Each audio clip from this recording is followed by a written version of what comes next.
블록체인은 해킹이 불가능하다. 이건 아주 대표적인 가짜 뉴스 중에 하나입니다. 가상자산이든 블록체인이든 또는 인터넷 뱅킹이든 양자 컴퓨터에도 견디는 기술로 바뀔 거다. 과거에 주목받던 메타버스와 최근에 주목받는 메타버스는 약간의 차이는 있습니다. 그래서 NFT는 잊어버리시고 일단 그 오리지널 컨텐츠 자체가 얼마나 의미가 있는지를 1차적으로 보십시오. 네, 오늘 모신 분은 NFT 초보자가 가장 알고 싶은 최다 질문 탑 50, 50라고 해야 될까요? 네, 책의 저자이시죠. 김승주 교수님을 모셨습니다. 안녕하세요. 네, 안녕하십니까. 네, 지금 사실 작년에 메타버스하고 NFT 관련해가지고 아주 열풍이 불었죠. 네. 그때 많은 분들은 그냥 입에 그냥 뭔지는 잘 모르겠지만 앞으로 NFT나 메타버스가 새로운 세상을 주도할 것이다 이런 이야기를 많이 했었는데 그러한 기대감이 사실 또 관련된 테마주들의 어떤 급락으로 지금은 사실 좀 가라앉긴 했습니다. 네네. 하지만 지금 다시 뭐 애플에서 XR 기기를 만들어낸다 또 메타에서 뭔가 지금 준비를 하고 있다 이러저러한 이야기들로 다시 미국서부터 또 기대감이 오르고 있거든요. 사실 NFT와 메타버스 어떤 상관관계가 있는지도 잘 모르는 분들도 있을 텐데요. 일단 한번 차분차분 좀 질문을 드리도록 그렇게 하겠습니다. 네.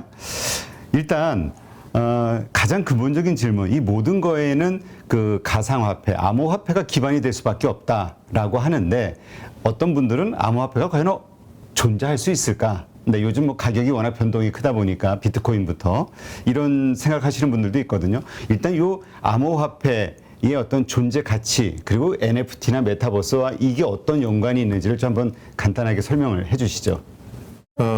이제 이렇게 전반적인 자산의 가치가 떨어질 때 특히 가상자산에 대해서 아주 혹독하게 얘기하시는 분들이 계시죠. 네. 거봐, 내가 비트코인은 종이 쪼가리가 된다고 그랬잖아. 뭐 네. 이렇게. 근데 제가 강연 때 항상 하는 얘기지만 저는 그 얘기에는 동감하지 않습니다. 왜 그러냐 하면 많은 분들은 최초의 전자화폐, 최초의 디지털 화폐가 비트코인인 줄 아세요. 아, 그렇죠. 그렇게 네. 알고 있죠. 그런데 생각보다 이 디지털 화폐, 전자화폐 역사는 오래됐습니다. 아, 그래요? 예, 그래서 최초의 전자화폐는 1982년에 나옵니다. 비트코인이 2008년에 나왔으니까 네. 26년 전에 나온 거죠. 그 당시에 전자화폐가 왜 개발됐냐면 우리가 현실 세계에서는 물건을 사고 대금을 지불하는 방법이 크게 두 가지죠. 현금을 내거나 신용카드로 지불하거나. 네. 그런데 인터넷 쇼핑몰에서는 신용카드 말고는 쓸 수 있는 결제 수단이 없습니다. 그렇죠. 그런데 이렇게 하다 보면 내가 어디서 얼마를 썼는지가 추적이 됐죠. 그래서 이게 일종의 프라이버시 침해라고 생각한 겁니다. 그래서 전자화폐가 개발됐고 1982년에 전자화폐 개념이 처음 나온 이후로 크고 작은 전자화폐 개발 회사는 계속 있었습니다. 그 중에 전 세계적으로 빅 히트를 친 것이 비트코인이다. 이렇게 보시면 되겠고요. 네. 그래서 전자화폐는 그냥 우리가 쉽게 생각하면 인터넷상에서 쓸 수 있는 현금입니다. 자, 그런데 현금이라는 건 익명성이라는 특징이 있잖아요. 네. 이런 익명성에 대한 욕구가 지속되는 한, 즉 현실 세계에서 현금이 사라지지 않는 한 그걸 찾는 수요가 많다 적다의 차이만 있는 것이지 인터넷상에서의 현금인 전자화폐도 절대로 사라지진 않습니다. 그래서 쓰레기가 된다. 모든 게 사라진다. 이거는 좀 너무 과장된 얘기라는 거죠. 네.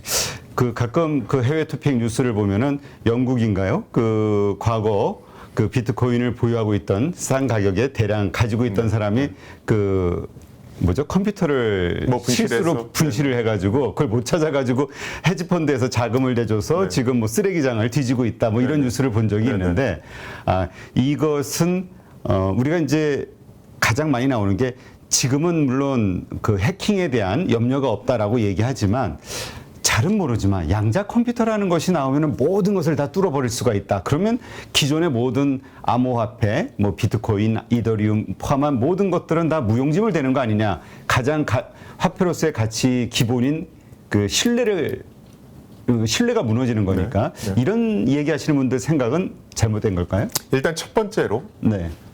블록체인은 해킹이 불가능하다. 이건 아주 대표적인 가짜 뉴스 중에 하나입니다. 아, 그래요? 그래서 제가 뭐 기업체 강연 가든 뭐 학교에서 수업하든 항상 얘기하는 것이 만약에 블록체인은 해킹이 불가능하다라는 문구가 들어있는 보고서나 책이 있으면 미련 없이 그냥 쓰레기통에 버리십시오. 그렇게 얘기합니다. 그래요? 그건 완전히 틀린 얘기고요. 그러니까 블록체인이라고 그러는 것은 정보의 위변조에는 굉장히 강합니다. 그런데 개인정보 보호, 기밀자료 보호에는 굉장히 취약합니다. 그래서 블록체인은 데이터의 위변조에 강하다. 이렇게 얘기를 해야지 블록체인은 해킹에 안전합니다. 이렇게 얘기하는 건 틀린 얘기고요. 아, 그래요? 예, 그래서 블록체인도 얼마든지 해킹될 수가 있습니다. 기존에도 현재에도 그렇죠. 뭐 여러 가지 뭐 해킹할 수 있는 포인트가 있습니다만 가장 많이 일어나는 해킹은 뭐냐면 우리가 보통 비트코인을 주고받는다 이런 표현을 많이 쓰죠. 그렇죠. 사실은 비트코인을 주고받는 것은 인터넷 뱅킹에서 계좌 이체하는 거하고 작동 원리는 똑같습니다. 네. 그래서 우리가 보통 인터넷 뱅킹에서 계좌 이체할 때 공인 인증서라는 거 쓰지 않습니까? 그렇죠. 블록체인도 이 비슷한 기술을 씁니다. 그래서 공인 인증서 비슷한 걸 이용해서 내 계좌에서 다른 사람 계좌로 우리가 보통 뭐 전자지갑, 뭐 주소 이렇게도 얘기를 하는데 그 다른 사람 계좌로 이체시키는 겁니다. 자, 그런데 우리가 공인인증서를 해킹당하면 그 사람 인터넷 뱅킹 계좌로 들어가서 뭐 도둑놈 계좌로 다른 사람 계좌로 무단으로 이체할 수 있지 않습니까? 네, 그렇죠. 똑같이 비트코인이나 이더리움에서도 그 공인인증서 비스무리한 역할을 하는 키가 탈취당하면 그 사람 계좌로 무단으로 들어가서 해커 계좌나 다른 사람 계좌로 뭐 암호화폐든 NFT든 무단으로 이체시킬 수 있는 겁니다. 네. 그래서 개인이 일단 키 관리를 잘못하면 얼마든 해킹당할 수 있다. 이건 반드시 명심하셔야 되고요. 두 번째는 양자 컴퓨터 질문하셨죠. 네네. 사실은 현재 나와 있는 인터넷 뱅킹도 양자 컴퓨터에는 안전하지 않습니다.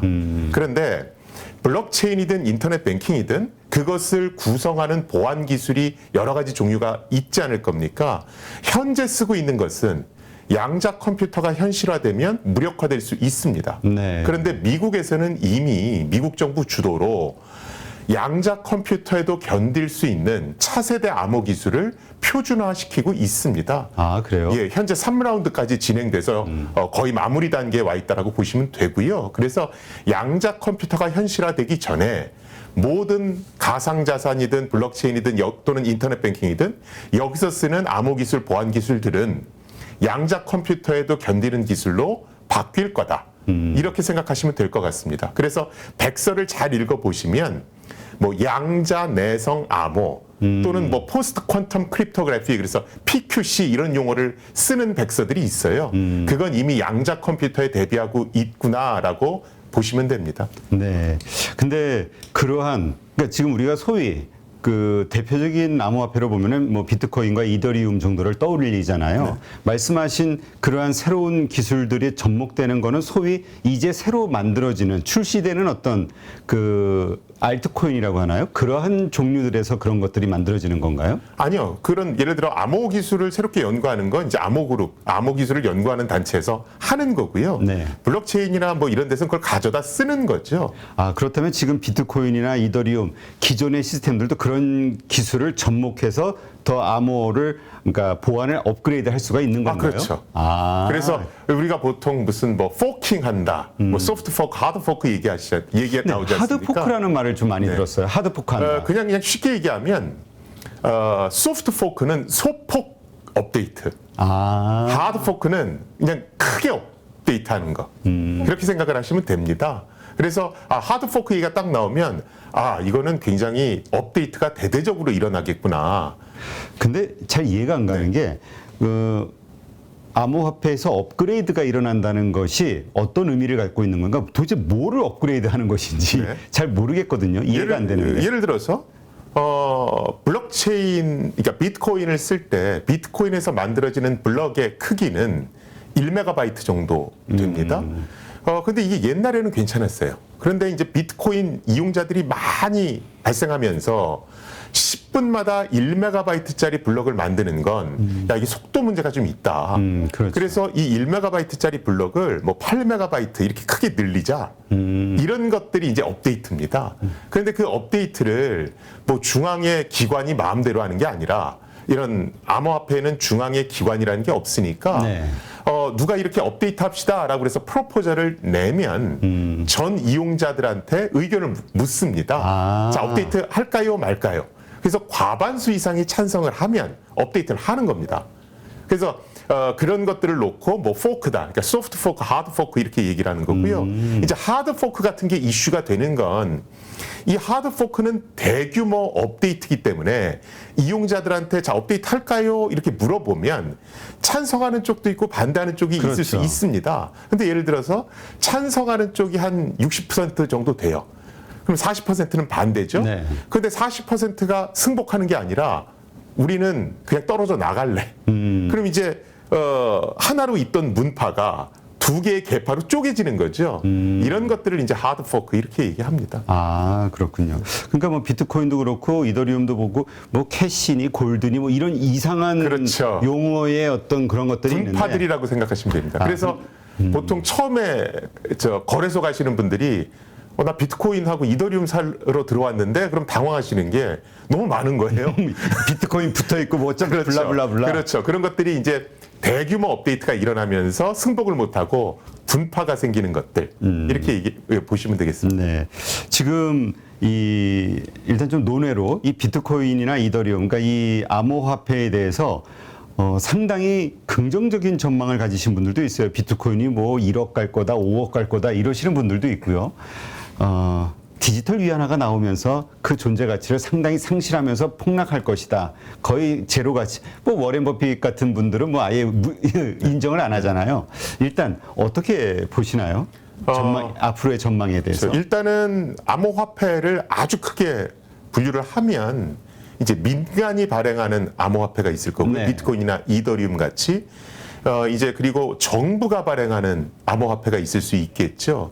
보통 이제 정부가 발행하는 암호화폐, 전자화폐를 CBDC 이렇게 얘기합니다. 그렇죠. 센트럴 뱅크 디지털 커런시. 그래서 2022년 기준으로 전 세계에서 정부가 발행하는 디지털 화폐 CBDC를 실제로 쓰고 있거나 그것을 연구하고 있는 나라의 수는 80개국이 넘습니다. 네. 굉장히 많은 수죠.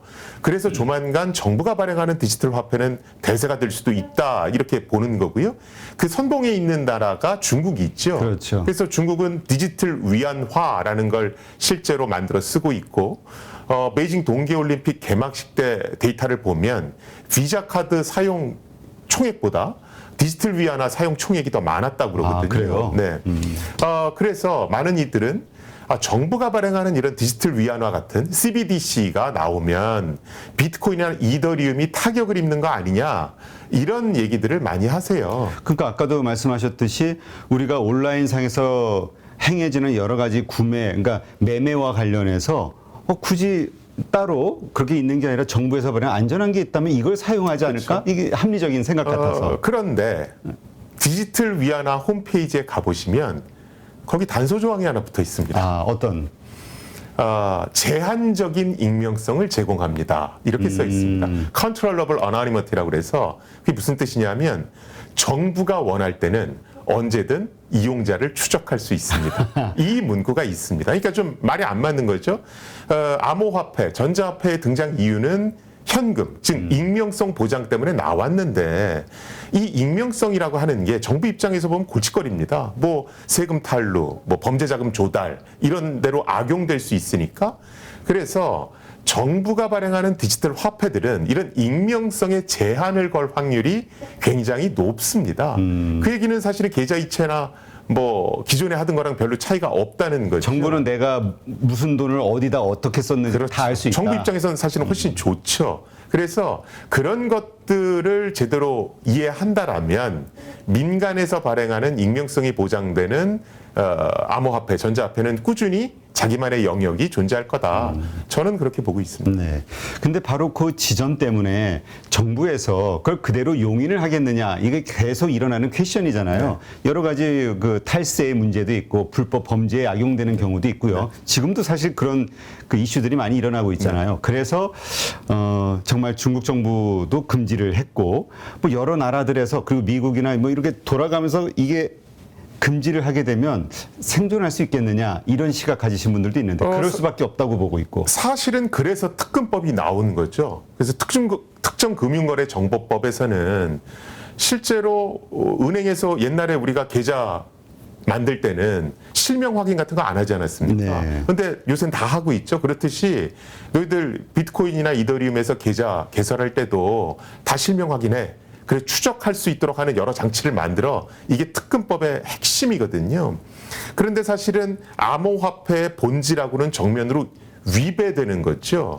하긴 전에 그 유대인 경제사 쓰셨던 그 홍익희 교수님 말씀을 들어보니까 이것이 그 기존의 그 화폐론, 그러니까 기존에 그 저항하는 그 유대 암호학자들이 모여서 만들기 시작한 것이 결국 이것의 발단이었다, 이런 말씀을 들었던 적이 기억나거든요. 그러니까 아까 제가 1982년에 전자화폐 개념이 처음 났다고 그랬는데 네. 그걸 만든 양반이 이제 데이비 차움 박사고 그 관련된 기술을 개발한 암호학자들이 유대학자들이 많습니다. 그러니까 이제 그 얘기를 하신 거고요. 지금은 사실은 미국의 영향권 안에 있는 나라들, 이런 나라들은 이제 미국이 워낙 푸시를 하니까 그렇죠. 이런 기존의 비트코인이나 이더리움도 사용자를 추적할 수 있도록 해. 이런 것에 이제 울며 겨자 먹기로 따라가고 있는 겁니다. 하지만 미국의 영향권 안에 안 들어가 있는 거래소들도 분명히 있거든요. 그래서 그런 익명성 시장이 완전히 없어지지는 않을 겁니다. 그게 지금 5만 원권 처음 나올 때도 굉장히 우려가 많았잖아요. 그렇죠. 하지만 5만 원권을 썼을 때 여러 가지 좋은 점도 있기 때문에 5만 원권은 지금 널리 유통되고 있죠. 그렇듯이 암호화폐, 익명성을 보장하는 암호화폐가 완전히 없어질 거다. 그렇게 되지는 않을 겁니다. 네.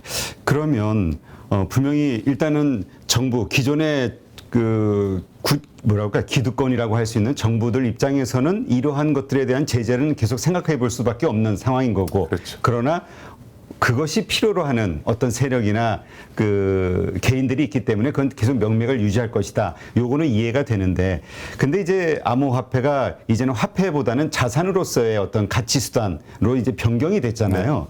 그러면 지금의 인정받는 이 가치, 이것이 더 올라갈 것이냐, 아니면 지금 유지가 될 것이냐, 확 떨어질 것이냐, 요거는 또 논쟁이 있겠죠. 저는 올라갈 수 있다라고 보고요. 왜 그러냐 하면 보통 무슨 토론회도 있고 여러 가지가 있을 때 이제 그 토론에 참여하시는 분들을 보면 이제 비트코인 정도를 이해하고 참여하시는 경우가 되게 많아요. 그렇죠. 그러니까 자꾸 이게 무슨 화폐입니까?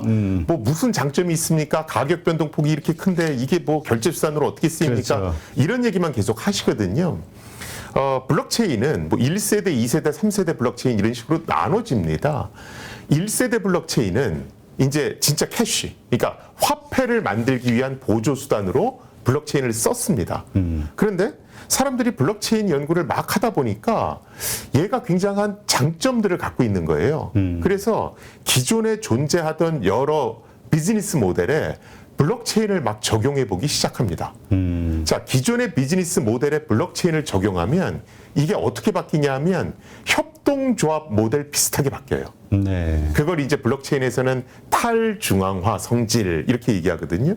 우리가 보통 블록체인 얘기할 때 여기서는 중앙에 신뢰기관이 있는 게 아니라 모든 이용자들의 합의에 의해서 뭐가 결정납니다. 뭐 이렇게 얘기하죠. 또 블록체인에서는 모든 정보가 투명하게 공개돼서 이용자들이 정보를 다 똑같이 알고 있습니다. 그래서 함부로 정보를 수정하거나 바꿀 수 없습니다. 뭐 이런 얘기 되게 많이 합니다. 네. 또 블록체인에서는 발생하는 이익이 이용자들한테 공유됩니다. 그래서 우리가 뭐 채굴이다 뭐 이런 얘기 많이 하죠. 네. 근데 잘 보시면 서비스 운영 방향에 모든 이용자들이 다 참여하고 만약에 의견 충돌이 나면 어떤 합의에 도달하기 위해서 뭐 투표 같은 걸 하고 그 다음에 거기서 생기는 모든 정보는 구성원들한테 다 투명하게 공개되고 네. 그 다음에 회사 운영하면서 생기는 이익은 구성원들이 나눠 갖고 이거 협동조합이거든요. 그렇죠. 그래서 사람들이 처음에는 블록체인을 화폐 만드는 데만 쓰다가 이게 이제 기존의 비즈니스 모델에 적용하면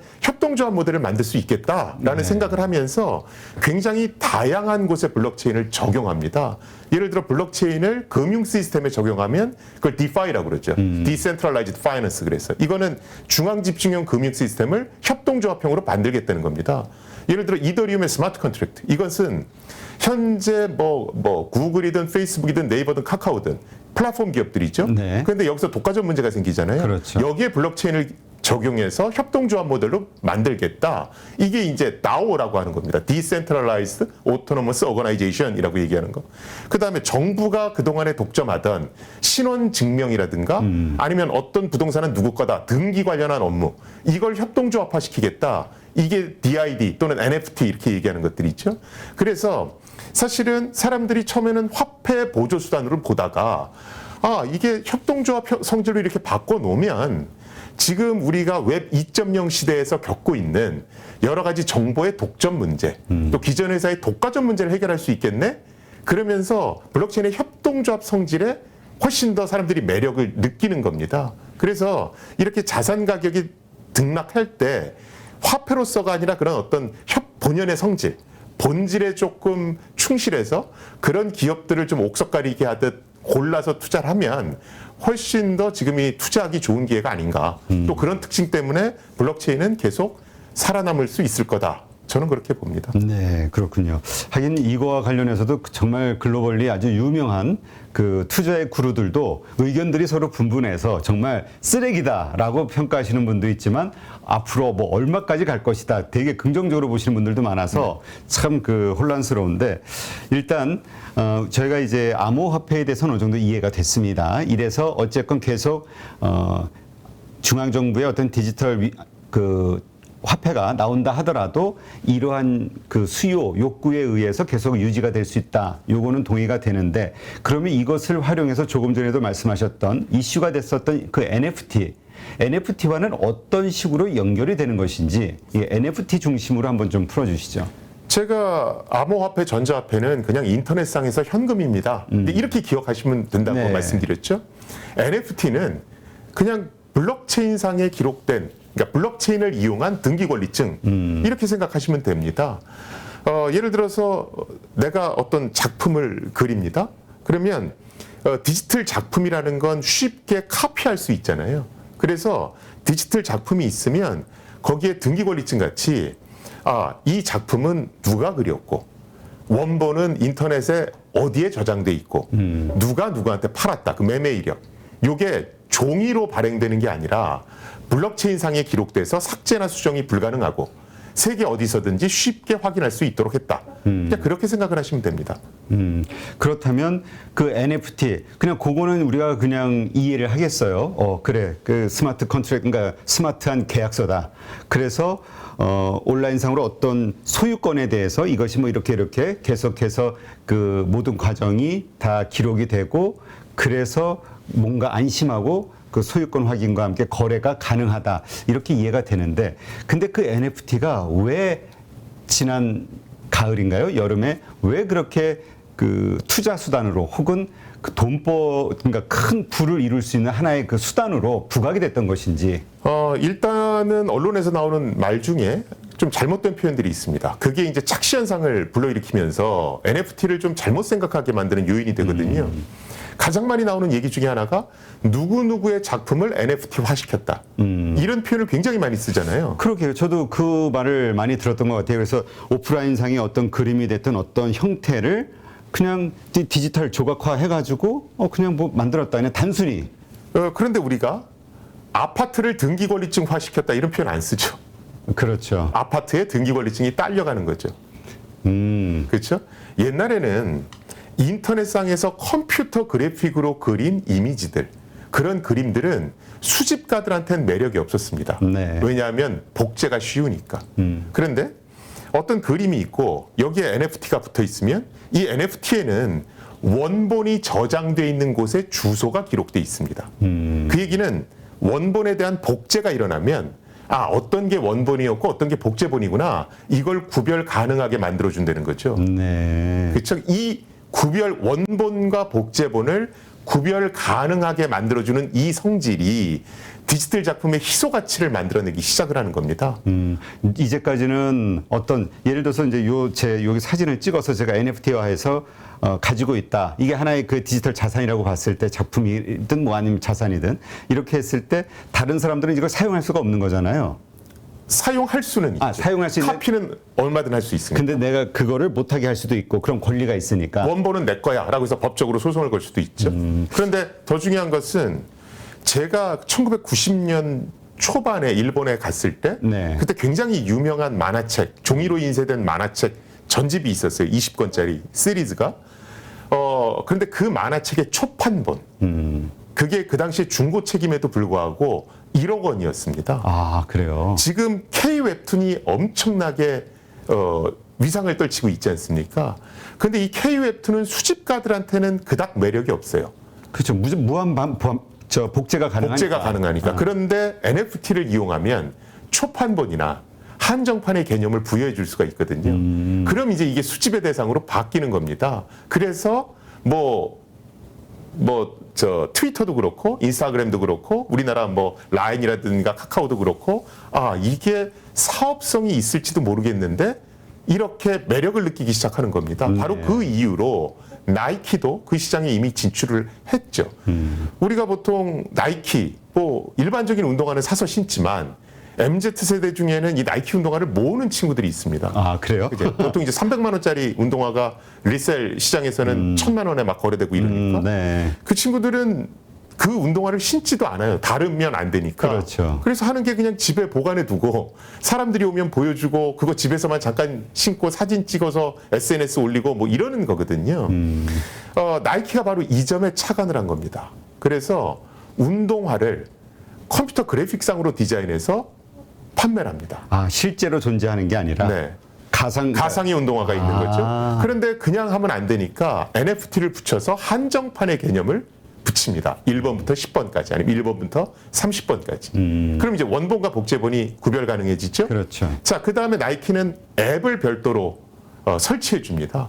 그래서 그 앱을 가지고 내 발을 딱 비추면 그 가상의 운동화가 착용된 모습이 사진으로 찍힙니다. 운동을 하면 운동하는 모습이 찍히고요. 이게 수집가들한테는 또 매력이 있는 겁니다. 가상 세계에서 우리 왜 게임서부터 시작해가지고 예전 채팅서부터 시작한 게 내 아바타를 만들고 아바타에다 막 액세서리 갖다 돈 내고 사가지고 처음에 이상했거든요, 그게. 그런데 나이키 운동화는 내가 직접 착용한 걸 찍을 수가 있거든요. 어차피 수집가들이 모으는 운동화도 실제로 그걸 신고 돌아다니지는 않으니까. 그래서 나이키가 그걸 가지고 아주 멋들어지게 사업에 성공한 케이스가 있고요. 지금은 그것을 후디, 이 점퍼까지도 확대해서 적용한다. 뭐 이런 계획들을 발표하고 있습니다. 그러니까 온라인상에서 통용되는 내 사진 거기에다가 이걸 입은 거나 그 신은 거를 갖다가 촬영을 해가지고 그렇죠. 보낼 수가 있다. 그렇죠. 사용할 수 있다. 그렇죠. AR 기술을 이용해서 하긴 뭐 우리 카톡 그 사진에 꽉 나이키 그 한정판 그렇죠. 거 입은 거를 딱 해놓으면 좀 돋보이긴 하겠네요. 그렇죠. 그렇다면 사실 그 우후죽순격으로 이거에 대한 기대감으로 뭐 한다 하면 주가가 막 폭등하고 그랬던 적이 있었단 말이에요, 작년에.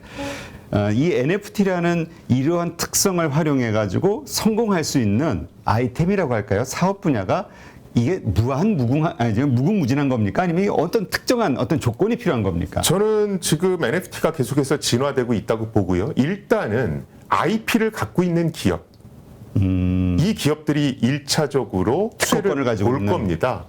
예를 들어 나이키 운동화. 이거는 일단 갖고 싶거든요. 그렇죠? 그다음에 우리가 뭐 크립토 펑크 뭐 이런 얘기도 많이 하는데 크립토 펑크라고 하는 디지털 이미지 그림은 총 1만 개가 발행됐습니다만 그 그림을 전 세계적으로 갖고 있는 사람은 3,400명밖에는 없습니다. 전자지갑 기준으로. 그런데 거기는 셀럽이 상당수고요. 그러니까 한 사람이 여러 개씩 보유하고 뭐 그럴 있다. 수도 있겠죠.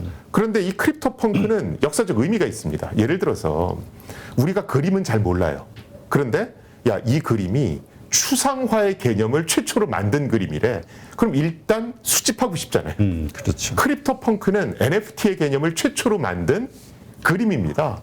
그러니까 일단 수집하고 싶은 거예요. 그래서 이런 수집 욕구를 자극시키는 그런 IP를 많이 갖고 있는 기업이 일차적으로 수혜를 볼 겁니다. 그 다음에 이제 요새 진출하고 있는 게 패션 업체들이 네. 진출하고 있죠. 뭐 조금 전에 나이키 말씀하셨듯이 일반적인 어떤 브랜드 어떤 파워가 있는 곳들이라면 이런 식으로 다 통용해 볼 수 있겠네요. 그렇죠. 같은 지금 전략. 명품 업체들은 기존에 우리가 명품을 사면 종이로 된 품질 보증서를 나눠주지 그렇죠. 않았습니까? 그 품질 보증서를 이제 NFT로 대체하고 있습니다. 그럼 그 NFT를 보면 누가 만들었고 누구한테 팔았고 뭐 등기 권리증이니까 그런 내용들이 다 있고요. 거기에는 이제 매매 이력이 기록이 됩니다. A가 B한테 팔았고 B가 C한테 팔았고 C가 D한테 팔았다. 근데 이 매매 이력이 NFT에 남으면 중고 시장에서 모조품 관리를 좀 쉽게 할 수가 있습니다. 어떤 식으로요? 왜냐하면 진품의 유통 이력이 NFT 상에 남으니까. 내가 만약에 지금 샀으면 과거에 누가 이렇게 그렇죠. 얼마에 샀는지가 그렇죠. 다 이거는 나오나요? 처음에 이 업체가 만들어서 이렇게 흘러가서 이렇게 왔구나. 이 이력을 볼 수 있잖아요. 그러니까 내가 지금 본 게 이건 그냥 중간에 아무렇게 만들어진 모조품이구나. 이건 진품이구나. 이걸 쉽게 확인할 수가 있죠. 그래서 그런 이유 때문에 일단 패션 업체가 NFT들을 적극 활용하고 있고요. 또 요새 패션 업체가 ESG 경영 철학하고도 맞물리기 때문에 NFT를 많이 이용합니다. NFT에 패션 제품을 만들었을 때 어떤 화학 물질을 썼고 어떤 공정을 거쳤다. 이런 정보를 다 담아서 우리는 이렇게 친환경적으로 백을 만들었습니다. 명품을 만들었습니다. 이런 걸 홍보하는 거죠. 그래서 지금 2차적으로는 역시 이제 패션 업체가 될 수 있을 것 같고요. 그 다음에 이제 뭐 3차, 4차가 뭐 가상 부동산 업체도 있을 수 있고 뭐 조각 투자에도 활용될 수 있고. 서울시 그 땅을 가상으로 막 팔았다. 네. 뭐 이런 뉴스를 본 적이 있어요. 네네네. 네. 사실은 가상 부동산은 저건 진짜 사기다. 또 이렇게 얘기하시는 분들이 하긴 계시죠. 생각해 보니까 달도 미국의 어떤 사람이 달에 대한 그랬다 그러죠. 소유권을 가지고 막 팔았다. 뭐 봉이김선달 얘기 나왔던 것도 뉴스 기억이 나고. 근데 가상 부동산은 사실은 새로운 개념은 아닙니다. 그렇죠. 왜 그러냐면 가상의 부동산이다. 그걸로 빅히트를 친 게 있죠. 그게 마인크래프트라고 하는 게임이죠. 맞아요. 인터넷상의 레고라고 하는 거. 이 마인크래프트라는 게임이 얼마나 대단하냐 하면 2019년에 이미 테트리스의 판매량을 넘어섰습니다. 그래요? 예. 그리고 2020년 기준으로 매달 로그인해서 이 마인크래프트란 게임을 하는 사람 수가 10억 명이 넘습니다. 이 수치는 정말 대단한 거거든요. 그래서 이 마인크래프트는 이미 굉장히 많은 사용자를 가지고 있어요. 그런데 샌드박스나 디센트럴랜드 같은 소위 이제 암호화폐에 기반한 가상 부동산을 판매하는 사람들이 저거를 마인크래프트는 그냥 자기 혼자 어떤 건물을 만들었다 부셨다만 하는데도 저 정도 사람들이 모이는데 저걸 NFT나 가상자산이랑 암호화폐랑 연결시켜서 개인 간 사고 팔게 하거나 아니면 어떤 멋들어진 건물을 지어놓고 그냥 무너뜨리는 게 아니고 뭐 입장료 수익을 받고 사람들이 들어오게 한다거나 그러면 이게 수익 구조를 만들면서 마인크래프트보다 더 잘 되지 않을까? 이 생각을 하는 겁니다. 네. 그게 지금 샌드박스나 디센트럴랜드라고 보시면 되고요.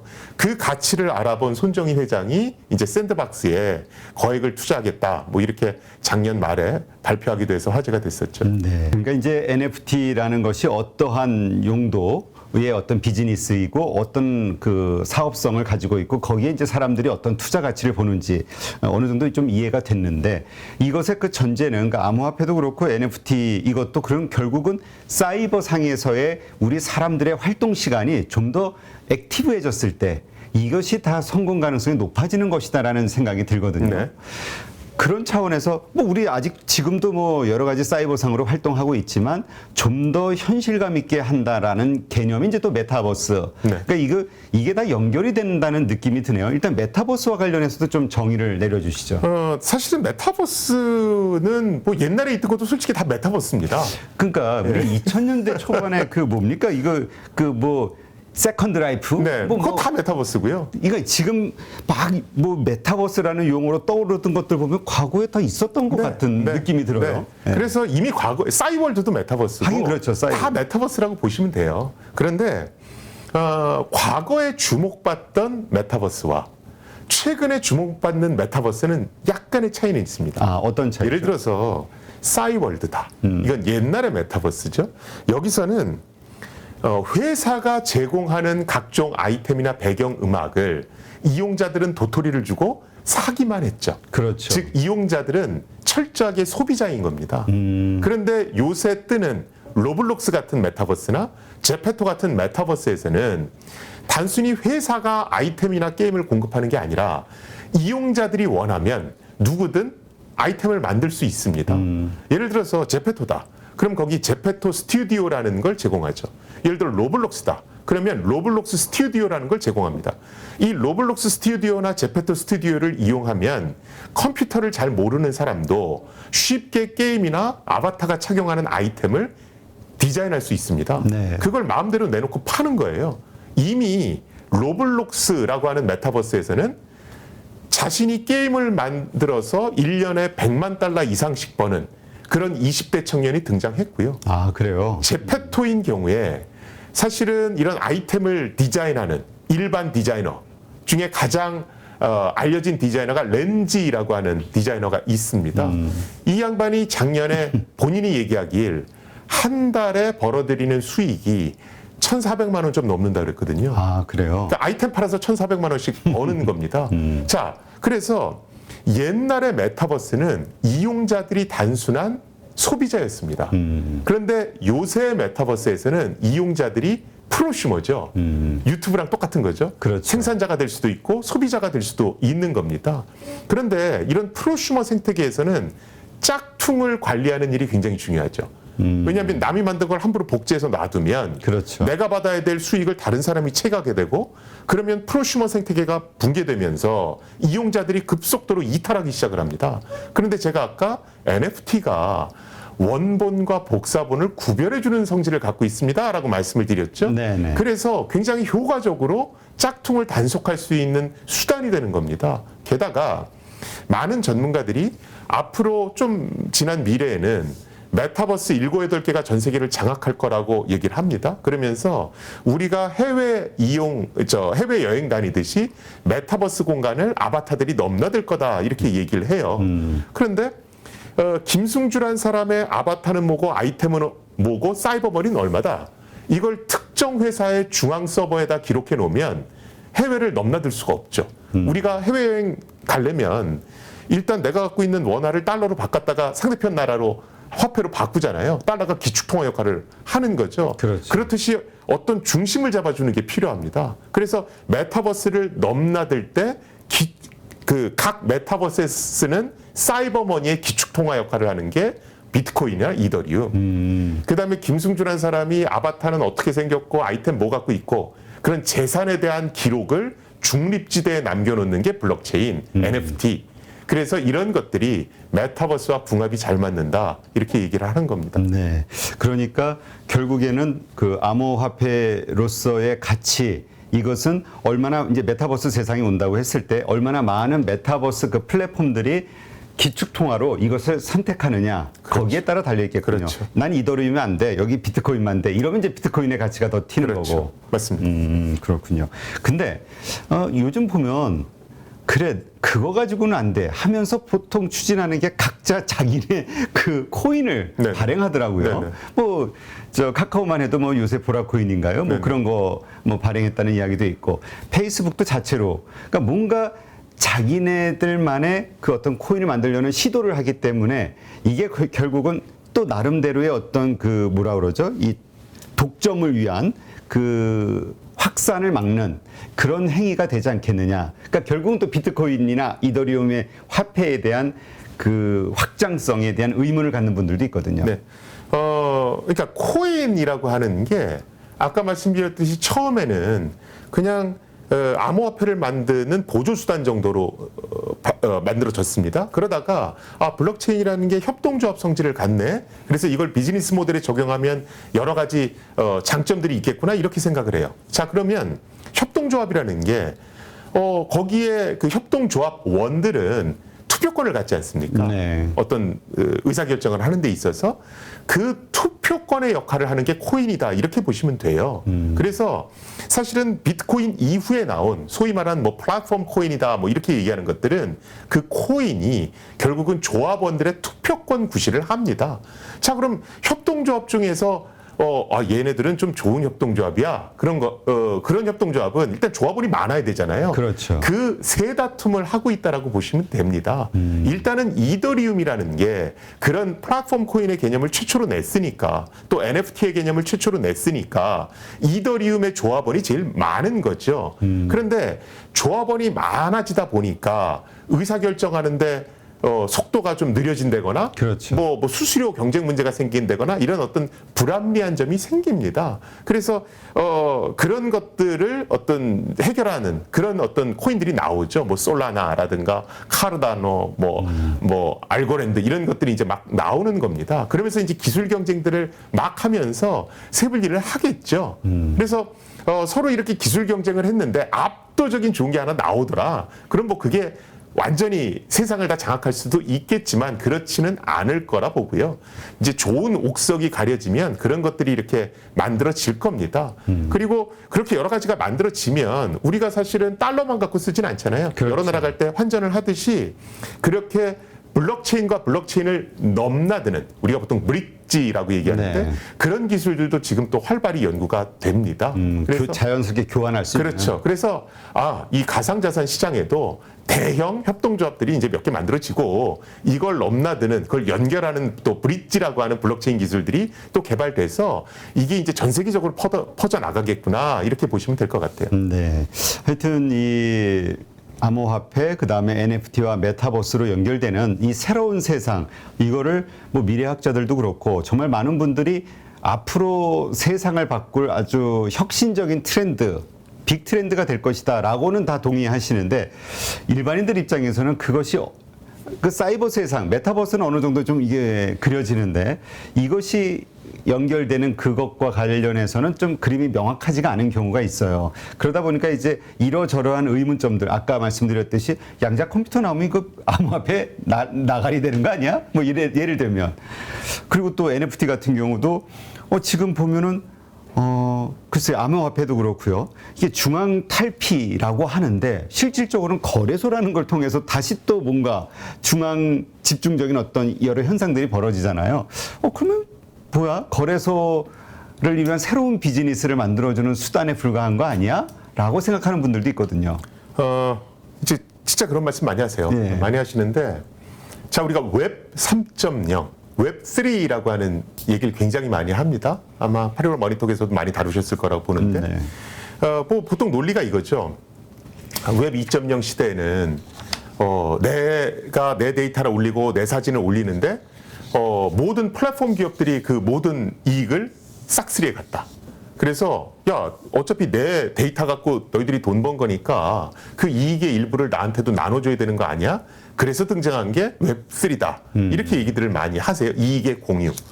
그런데 단순히 이익의 공유가 웹3를 얘기하지는 않습니다. 만약에 이익의 공유가 웹3라면 유튜브는 이미 웹3 기업이어야 됩니다. 왜냐하면 유튜버들한테 이익을 나눠주니까. 그렇죠. 우리가 보통 말하는 웹3라는 건 뭐냐면 이익을 공유하는 데서 그치는 게 아니라 그 회사의 운영 방향이나 서비스 방향을 결정하는 데 있어서 CEO나 몇몇 임직원들이 독단으로 결정하는 것이 아니라 이용자들의 의견을 최대한 많이 반영해서 옳은 방향으로 가게 만들겠다는 겁니다. 이게 웹 3.0의 핵심이거든요. 그런데 그 기술적 수단이 나온 거예요. 블록체인이라는 게 등장한 거죠. 네. 아까 제가 블록체인은 협동조합화 시켜줍니다. 이렇게 말씀을 드렸으니까. 그래서 사람들이 블록체인에 굉장히 기대를 걸고 있는 겁니다. 자, 그런데 우리가 지금 있는 세상이 어떻게 블록체인으로 다 바뀌겠어? 어떻게 협동조합으로 다 바뀌겠어? 이런 걸 의미하지는 않습니다. 지금 우리가 택시를 보면 산업금을 채우는 중앙 집중형 택시도 있고 쿱 택시 같이 협동조합형 택시도 있거든요. 네. 또 우리가 PC만 보더라도 뭐 애플이나 삼성이나 LG처럼 그냥 회사에서 다 만들어내는 완성형 PC 시장도 있고 용산에 있는 조립형 PC 시장도 있죠. 이런 것들은 공존합니다.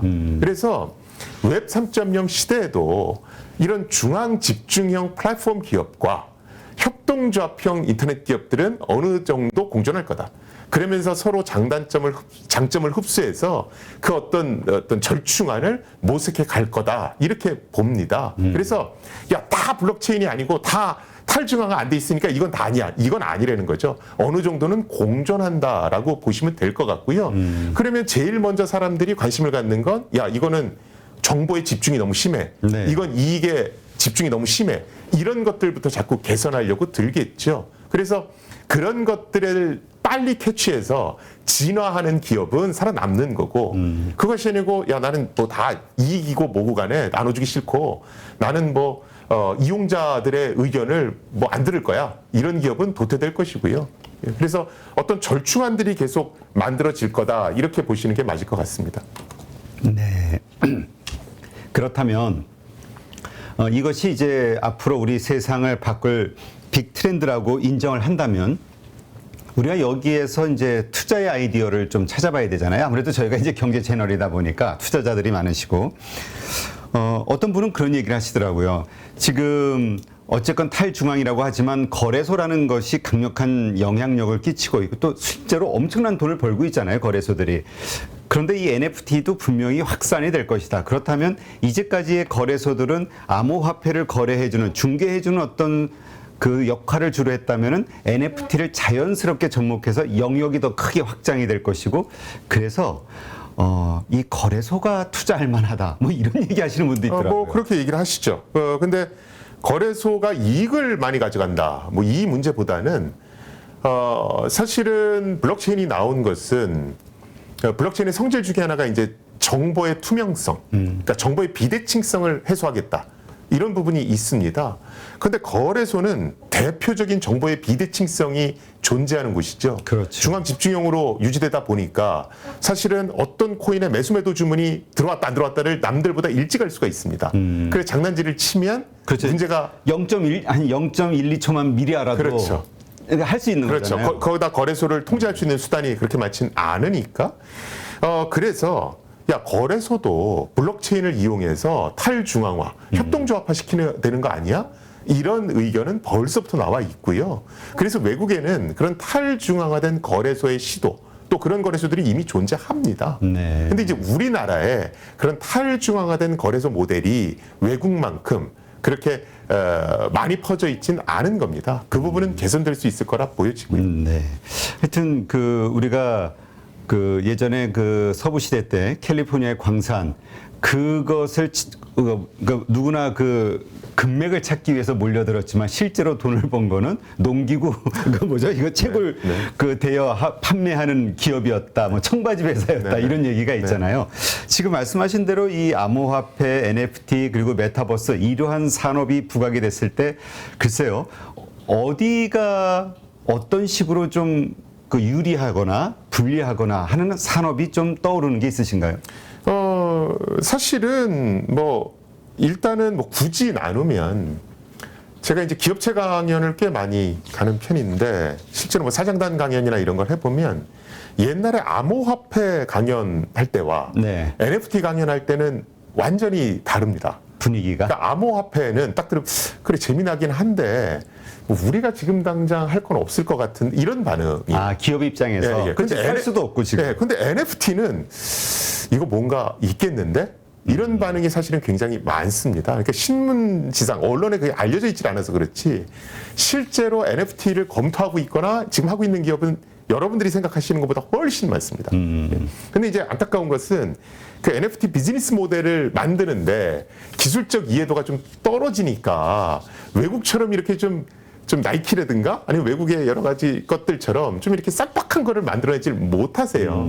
그런데 이제 그런 어떤 파로 모니터링이나 이런 어떤 채널들을 이용해서 그 본질에 대한 접근이 이제 차곡차곡 쌓이면 우리나라도 좋은 비즈니스 모델이 나오고 그 다음에 그것이 어떤 좋은 재테크 수단이 될 수 있지도 않을까 저는 그렇게 봅니다. 그러니까 이 NFT 메타버스로 이어지는 이것을 활용하는 어떤 기업들 그러한 기업들의 뭐라 그럴까요? 플랜이 됐든 아니면 시도가 됐든 뭐 그쪽에 대한 연구 개발 여러 가지 것들을 통해서 그런 기업들을 찾아내는 노력. 그렇죠. 이것 그러니까 자체가 1차적으로는 확실한 IP를 갖고 있는 기업. IP도 좀 이게 너무 좀 광범위해서 좀 어떤 특성을 가진 IP 좀 범위를 그러니까 디지털 좁혀주신다면. 컨텐츠에 대한 IP를 일단 갖고 있어야 됩니다. 아무래도 디지털 세상이니까. 그렇죠. 그러니까 지금 우리가 제일 잘못된 게, 자, 그러니까 그냥 NFT를 생각하지 말고 그냥 디지털 작품을 딱 봤을 때 아, 이거 수집하고 싶다. 이런 욕구가 일단 생겨야 돼요. 왜냐하면 제가 누구의 작품을 NFT화 시켰다 이런 표현을 쓰지 말라는 게, 이런 표현을 쓰면 원본 작품이 어떻게 바뀐 줄 알아요. 근데 그건 아니거든요. 원본 작품은 원본 작품대로 있는 거고 거기에 NFT가 붙어 있는 거죠. 자, 그러면 우리가 등기 권리증만 보고 아파트를 사지는 않잖아요. 그렇죠. 일단 아파트 자체가 건설사가 어디야? 이걸 보죠. 그렇죠. 그다음에 입지 조건이나 이거 다 보잖아요. 그래서 그 컨텐츠 자체가 어떤 의미가 있어야 돼요. 나이키처럼 나이키잖아. 크립토 펑크처럼 NFT의 개념을 최초로 만들어낸 거잖아. 이런 역사적 의미가 있어야 됩니다. 예를 들어서 우리나라 자동차 회사 하나니까 현대기아차다. 현대기아차면 최초로 나온 게 포니차잖아요. 그러면 그렇죠. 예를 들어 포니차의 첫 번째 디자인 도면. 이걸 디지털화 시켜서 한정판으로 판다? 이거는 조금 얘기가 좀 수집의 욕구를 불러일으킬 그렇죠. 수 있거든요. 이런 이제 IP들이 뭐가 있는가? 이걸 기업들은 발굴해내야 되고 투자하는 사람들은 그 컨텐츠만 딱 보고 아 그래 저건 수집 대상이 될 수 있겠어. 이걸 일단 판별할 수 있어야 돼요. 이게 일단 먼저입니다. 그렇군요. 예, 그래서 NFT는 잊어버리시고 일단 그 오리지널 컨텐츠 자체가 얼마나 의미가 있는지를 1차적으로 보십시오. 그러니까 사람들이 누구나 가지고 싶어하는 어떤 특성 혹은 그 뭐라 그럴까요? 매력을 가진 뭔가를 먼저 발굴해내는 거 이게 그렇죠. 먼저 중요한 거죠. 그렇죠. 그리고 두 번째는 자 그래서 내가 그걸 샀습니다. 원본을 샀어요. NFT가 붙어 있는 원본을 샀습니다. 그러면 우리가 갤러리에서 미술품을 팔면 그냥 팔고 나서 끝 이러진 않잖아요. 그렇죠. 누구누구 작품을 가진 분들 모아서 작가와의 대화, 이벤트를 계속 제공해 준단 말이죠. 예를 들어서 좋은 아파트다. 그러면 야 여기는 돈 낸다고 다 들어올 수 있는 데가 아니야. 여기는 다 무슨 셀럽들하고 이런 사람들이 다 이웃이야. 해서 대체 불가능한 경험을 제공해 주려고 그러죠. 그걸 만들어야 됩니다. 네. 여러 가지 이벤트를 만들어서 어떻게 하면 원본을 가진 사람한테 이 사람들만 느낄 수 있는 그런 대체 불가능한 경험을 제공해 줘야 되지. 이걸 볼 수 있어야 돼요. 이건 그 회사의 기획력이죠. 네. 그래서 원본 컨텐츠가 일단 좋아야 되고 원본 컨텐츠를 가진 사람한테 많은 이벤트를 제공해 줄 수 있는 기획력이 결합돼야 됩니다. 그래야 그것이 좋은 NFT 기업, 좋은 NFT 이렇게 얘기할 수 있죠. 네. 그 말씀을 들으니까 그 예술가들 달리 파리에 있는 달리 박물관 한번 가본 적이 있는데 그 달리도 그렇고 백남준 선생님 그 선생님도 그런 말씀하셨는데 예술가는 일단 독특하게 자기 존재감 그러니까 유명세에 따라서 작품의 가격들이 달라지잖아요. 그러니까 여기도 마찬가지 논리 뭔가 많은 사람들이 더 알고 또 인지도가 올라갔을 때는 당연히 그 가치가 올라가는 거다라는 논리로 우리가 좀 비즈니스를 봐야겠군요. 그렇죠. 희소 가치를 계속해서 유지시켜 주는 겁니다. 그게 이제 이벤트 기획력이죠. 그래서 예전에 이제 BTS가 NFT 시장에 진출했다. 이 기사가 뜬 적이 있습니다. 근데 많은 사람들이 이거 성공할 것 같은데 이렇게 본 것이 일단 컨텐츠가 좋습니다. 그렇죠? 그 다음에 무엇보다도 그 기획사는 유튜브라는 걸 통해서만 홍보를 했어요. 그래서 온라인상에서 팬덤을 어떻게 만들 수 있는지 그 기획력 자체의 노하우가 있습니다. 그래서 이건 잘 될 확률이 높다. 이렇게 본 겁니다. 네. 어떻게 보면은 새로운 직업군으로 우리 미술관에서의 어떤 큐레이터, 그러니까 큐레이션을 해주는 이런 것처럼 이런 쪽도 그런 쪽이 사이버성으로 계속 발전할 수 있을 것 같다는. 사실은 어떤 미술 작품 이게 얼마나 유명하고 사실은 그런 가격대는 갤러리들이 매기는 거죠. 그렇죠. 갤러리. 그러니까 사이버 갤러리. 그렇죠. 그래서 지금 사실은 뭐 유튜버의 인플루언서 분들이 꽤 많으신데 그런 것들이 사실은 NFT 시장까지도 갈 수가 있는 겁니다. 그 컨텐츠의 의미를 계속해서 부여해 주는 거죠. 그리고 사실은 굉장히 유명하신 건축가 분께서는 그 얘기도 하시더라고요. 저는 굉장히 동감을 했었는데 사실은 미술 작품의 가격이 올라가는데 큰 역할을 한 건 미술관 박물관입니다. 그렇죠. 왜냐하면 그림이 일단 들어가면 안 나오니까. 그러면서 이거 어느 박물관에 소장됐던 거래. 그러면서 그 가격이 오르면서 그 작가의 작품들이 다 올라가는 거거든요. 그렇죠. 그래서 만약에 NFT 미술관이라는 게 만들어지고 그게 세계적으로 흥행을 한다라면 메타버스 공간에서 그러면 NFT 시장 미술품의 가격은 지금의 미술품처럼 안정되게 유지될 겁니다. 그리고 그런 시기가 빠르게 올 겁니다. 그런 얘기를 하신 적이 있어요. 저는 100% 거기에 동감합니다. 그러네요. 그러니까 그냥 우리 현실 세계에서 일어나고 있는 일들이 그냥 가상 세계에서 일어난다라고 그렇죠. 보면 되는 거잖아요. 맞습니다. 그 논리가. 네. 그렇게 보면은 분명히 뭐 투자자도 그렇지만 새로운 어떤 비즈니스의 영역을 고민하시는 분들에게도 상당한 기회가 될 수도 있겠네요. 그렇죠. 저는 사실은 제 강의 말무리에 제가 항상 하는 얘기가 지금 우리가 유튜브 많이 쓰지 않습니까? 그렇죠. 유튜브는 사실은 구글이 만든 건 아닙니다. 스타트업이 만들었죠. 그렇죠. 1년 만에 구글이 인수합니다. 구글이 4년 내리 적자 보다가 5년부터 흑자로 돌아서기 시작하죠. 근데 저도 구글이 유튜브를 인수했을 때 아니 저는 조잡한 동영상 올리는 사이트를 왜 저걸 인수할까? 전 이해가 안 됐어요. 그런데 구글에 보는 눈이 맞았던 거죠. 이게 저는 집단지성의 힘이라고 보거든요.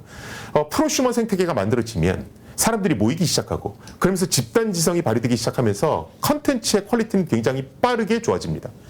블록체인의 본질은 여러 구성원이 참여하도록 하면서 이 집단지성을 작용시키게 만들겠다. 그리고 그 어떤 보상으로 암호화폐를 제공하겠다. 뭐 이런 거거든요. 우리가 웹 2.0 시대에는 유튜브를 놓쳤잖아요. 그렇죠. 근데 웹 3.0 시대에서 그런 일이 반복되면 안 된다는 거죠. 물론 웹 3.0 우리가 지금 생각하는 웹 3.0 시대가 안 올 수 있습니다. 근데 우리가 유튜브를 놓친 실수를 안 하려면 조그만한 가능성이 있고 외국의 큰 IT 기업들이 관심을 갖고 투자하고 있는 데는 뭔가 이유가 있을 거야. 네. 이러고 좀 오픈 마인드로 좀 접근할 필요가 있는데 부정적인 마인드로 자꾸 접근하려고 드니까 되겠어? 그러니까 이제 그 옥석 가리는 거에 실패하고 다 이거 쓰레기야 이렇게 이제 하는 게 많아서 또 사실은 제가 제일 우려하는 것 중에 하나가 암호화폐는 특히나 유튜브에도 차트 읽는 법을 돈 버는 법 이건 급등합니다 뭐 이런 걸 설명해주는 채널이 너무 많아요. 어떤 기본적인 기술적 이해도도 없이. 펀더멘털이 그렇게 평가하기는 좀 어려울 것 같은데. 그래서 저는 최소한 주식 투자할 때 하는 공부만큼은 하신 다음에 투자하십시오. 하긴 그 백서라고 하잖아요. 그거를 보는 분들은 거의 없을 것 같아요. 그렇죠. 보통 백서하고 소스코드는 보십시오. 최소한 백서는 읽으십시오 이러는데. 그게 그 코인이 어떤 목적으로 발행됐고 어떤 식으로 목표를 지향하는지 이런 것들이 나오는 그렇죠. 거죠. 근데 우리가 전기차 테마가 나오면 배터리 공부하잖아요. 그렇죠. 배터리의 종류 몇 가지가 있고 뭐 그런데 그렇지. 양극재고 뭐 그렇죠. 그 어려운 건 공부하시면서 블록체인의 종류가 되게 많대. 어떤 특징이 있대. 이런 공부는 잘 안 하세요. 그래서 그러다 보면 이제 자꾸 묻지마 투자가 생기게 되고 큰 실패를 보면서 부정적인 어떤 기류가 형성되는 거거든요. 그래서 조금은 나도 공부하고 투자해야 되겠다. 또 그렇게 투자를 하면 약간의 가능성이라도 있는 여기가 굉장히 좋은 아이템이 될 거다. 저는 그렇게 생각을 합니다. 네, 알겠습니다. 네, 워낙 그 말씀을 액티브하게 재밌게 잘해 주셔가지고, 네, 참 어려운 분야인데 참 쉽게 이해가 된 것 같다는 생각이 듭니다. 아마 우리 방송 보시는 8.15 모니터 가족분들도 그러시리라 생각이 되는데요. 아마 생소하기 때문에 조금 어려우실 수도 있겠으나 어쨌거나 우리 미래를 바꾸는 새로운 섹터, 산업이 될 수 있다고 하면은 투자자로서는 조금씩 계속 공부해 나갈 필요가 있지 않을까. 네, 그런 차원에서 오늘 김승주 교수님을 모셨는데, 네, 상당히 큰 도움이 됐습니다. NFT 초보자가 가장 알고 싶은 최다 질문 탑 50. 네, 책의 저자시죠. 네. 조금 더 궁금하신 분들은 책을 보면서 이제 공부를 하시면 될 것 같고요.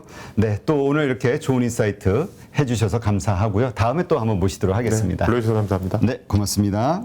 누구나 1시간 안에 200개 종목에서 좋은 종목을 고를 수 있는 그런 능력을 배양할 수 있도록 제가 도와드리려고 그렇게 하고 있습니다.